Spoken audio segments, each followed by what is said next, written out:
is getting to know a brother, which is Ron Cameron.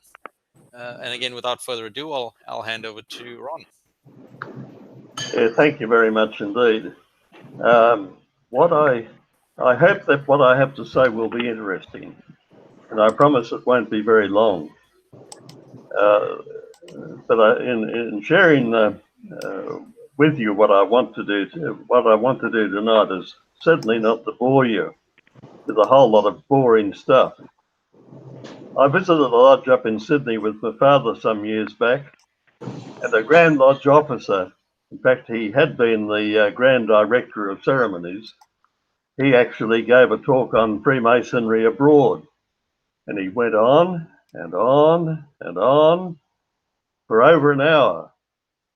And at one point, when he paused in his lecture to take breath, I guess, my father, who was sitting in the front row in the body of the lodge with his hearing aid in his hand, said, and everyone heard him, including the past Director of Ceremonies, "Long-winded, isn't he?" And he didn't even take a hint. He just went on and on and on. So I hope I don't do that tonight. I consider Freemasonry to be one of the greatest institutions for good in the world, and it exists for the betterment of society, for men, and for their families, and for the community.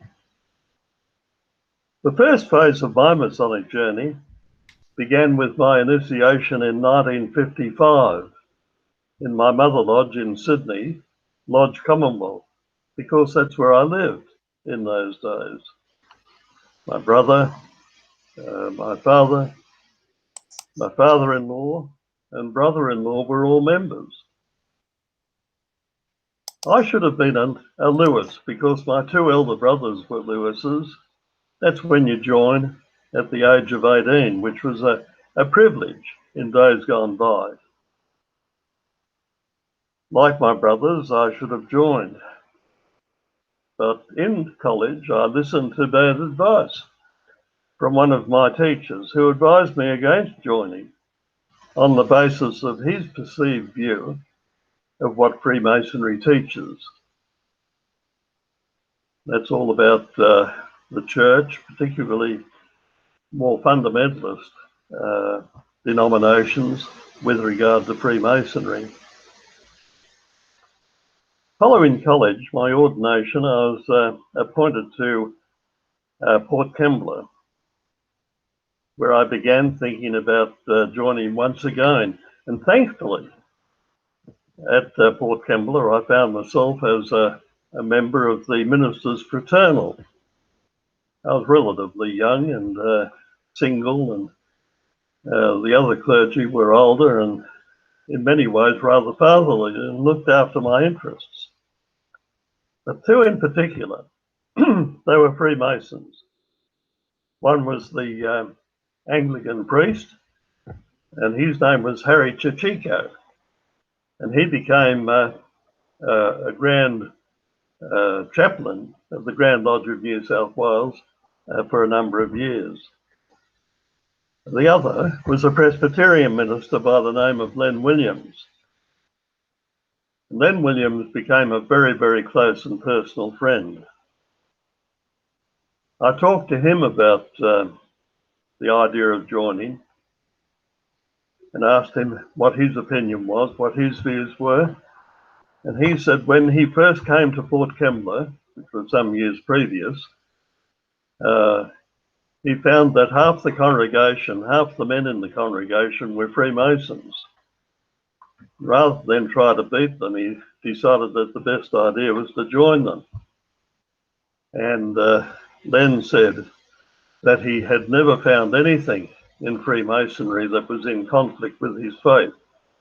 And that was good enough for me to change my view. Attitudes, of course, can be influenced by bad advice. That happens in all walks of life, in every area of life.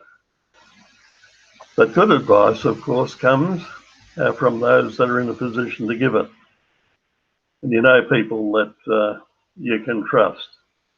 And in particular, it should be the hallmark of every Freemason. Well, fast forward to 1961 and marrying Mari, and many of you know Mari. And she's the one that looks after me and makes sure that I don't talk too much, incidentally. And by this time, I'd left the army as an officer and joined Swallows Biscuits.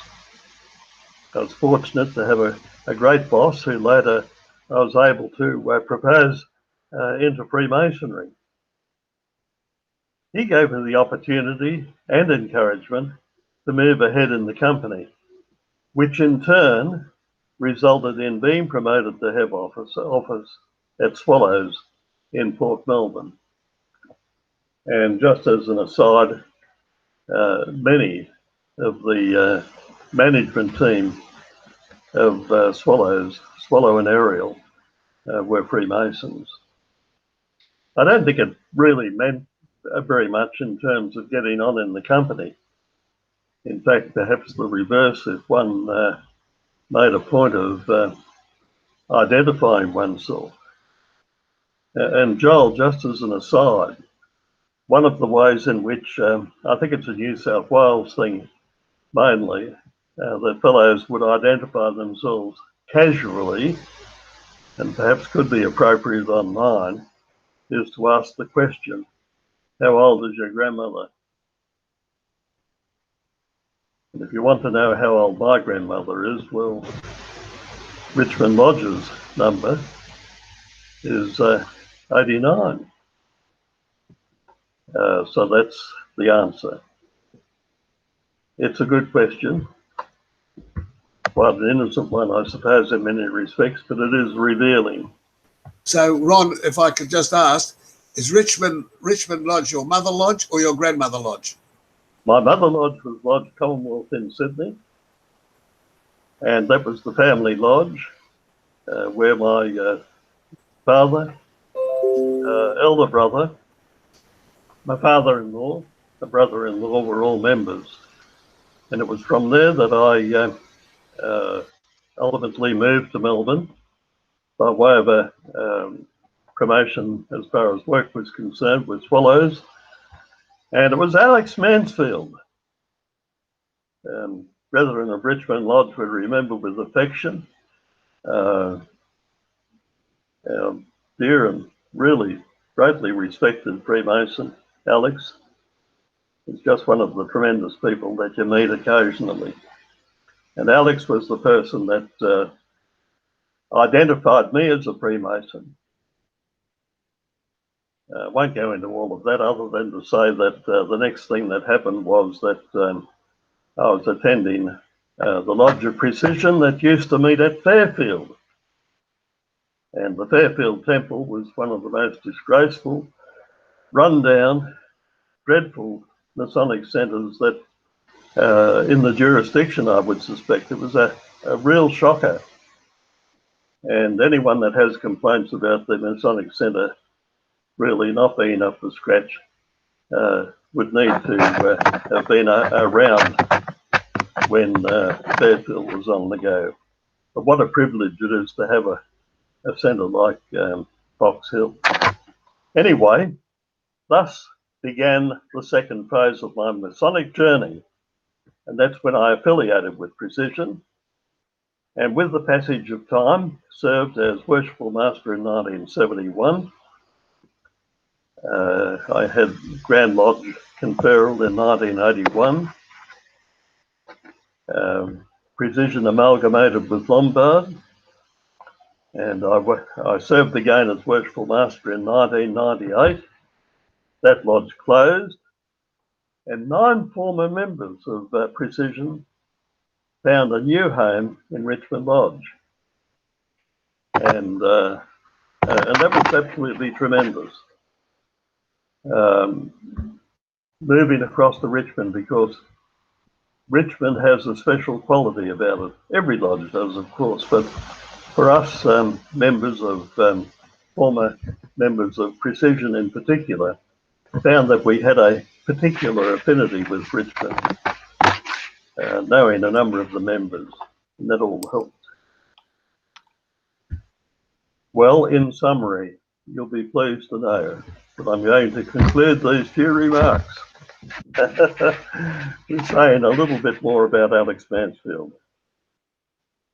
He said of Freemasonry, not on one occasion, on many occasions, that Freemasonry is a poor man's university where you learnt the lessons of truth, wisdom, charity. In other words, to live a life well pleasing to God and one's fellow man. Thank you, brethren.